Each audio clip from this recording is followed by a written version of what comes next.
Hello there, Tracy Warren, health coach here. So today I am going to be walking you through what my kitchen looks like and my activities after I come home from someplace like Costco.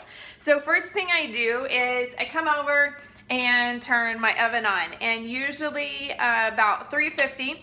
That way I can get the big package of chicken that I've just bought and any other meat or things that I would be baking into the oven. A lot of times even I will go ahead and get like the fresh broccoli, the big bag of fresh broccoli, or other vegetables, carrots, the baby carrots, and throw those on one of my big sheet pans, and so I can have roasted veggies going on one and I can have chicken going on the other, and that's already cooking. So they never even make it to the refrigerator. They go straight into the oven from Costco.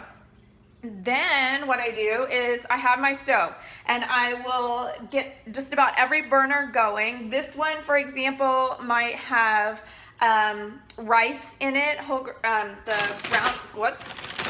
the brown rice. So I make a huge pot of that because I can save some of it to eat on all week. Like tonight, we just had some of that. I had it already prepped and ready in the refrigerator, so we got it heated up for burritos.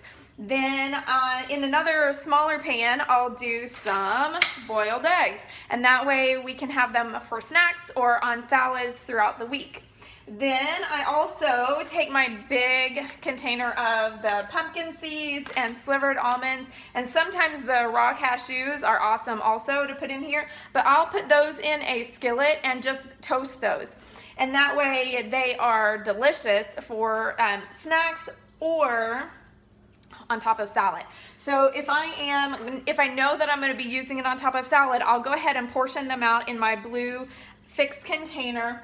Or if I'm going to be having pumpkin seeds raw for snacks, then I will go ahead and portion out in the orange containers and stick those in individual baggies so that I've got an orange that's ready to go for the week.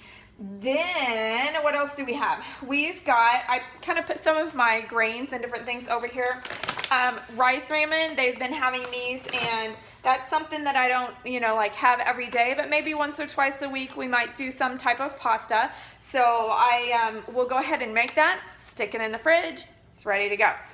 Same thing with lentils. I keep those and make big containers, and then those, if I go ahead and make a lot, then I will freeze it in about 1 to 2 cup servings and have that so that I can, in weeks in the future, I'll be able to pull those out as I need them to make salads or stir fry or on top of pasta as well.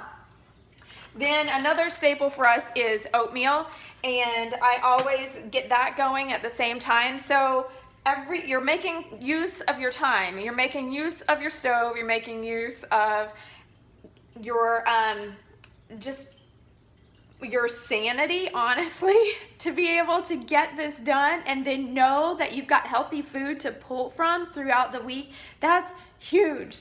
And if you've got kids and they're always asking for something to eat, then you've got food that you can quickly and easily give to them that is not going to derail your own health and having to stock with a bunch of unhealthy stuff that is quick.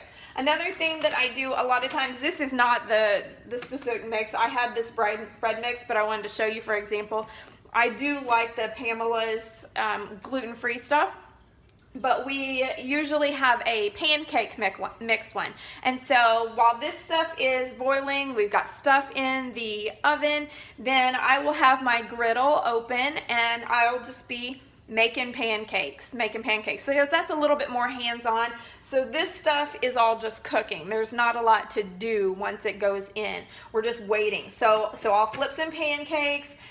Here I've got my chicken breast that had already been done, and then I will also, as the pancakes are done and I'm doing some other things that is hands-on, then I'll come to my cutting board. I've got my fixed containers here so that as I'm putting things in baggies, I can go ahead and portion it out so it's already done.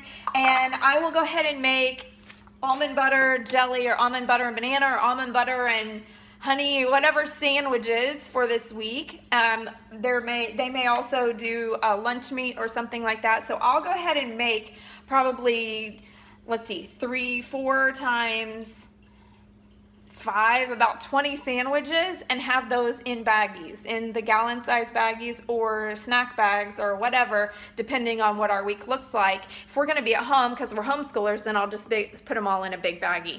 And that way they're all done and they're ready for the week. And the bread really doesn't get gross. Usually if we do a turkey sandwich, something like that, then I don't do mayo. I will add a couple spinach leaves because I'm adamant about even if it's just 2 little spinach leaves, like I put that on and I'm getting them used to that kind of thing. And then if they want something like mayo or mustard or that kind of thing, then we'll put that on at the time. But the peanut butter and jelly, it's always fine for us. I've never had an issue making it ahead of time. Our bread usually doesn't get soggy, and the reason it doesn't is probably because, excuse me, because it's whole grain and it's dense. And of course, if you're using light, fluffy, airy stuff that is where there's no nutritional value to it, then yes, it's probably going to get soggy. But when you're dealing with whole grains, then you're good to go, right? So that's another reason to eat that way. Another thing that I will do, I love raw cashews for my good fats and for a snack that goes along with my fruit. So I will go ahead and take these and portion them out into individual baggies. And then my salad prep. Sorry. I like to make a salad for each day of the week. And then, so I've got my huge thing of spinach or kale, whatever they have, and then peppers. We buy the big bags of like 6 peppers all together, and I will go ahead and slice those. I keep about half of them all sliced, and then I dice about half of them. And that way I use the diced ones for my salads, and then the kids eat raw peppers throughout the week with hummus for their lunches. And that's something that also I can go ahead and bag if we're gonna be gone, or I can just throw in one big bag all of the sliced peppers. So we could throw that into stir fry, anything, and it's done. Another thing that I will do is make some kind of breakfast meat usually, whether it is this nitrate-free turkey bacon, or sometimes we will buy, there's a nitrate-free, it's not country ham, Canadian ham, and that doesn't need anything done to it. That's just in the fridge ready to go, so that they've got oatmeal for breakfast, they've got pancake option for breakfast. I can use the same mix and do waffles one week if I want to. And then we also typically always have the Ezekiel bread that is cinnamon raisin, so that's got really good protein in it and whole grains, so we can pull that for a quick and easy breakfast.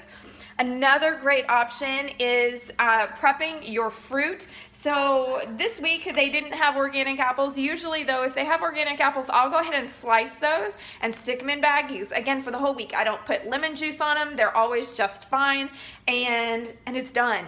And that way if the kids say, "Mom, I'm hungry," then I go and say, "Go grab a sliced apple from the bottom of the fridge," and then we're good to go.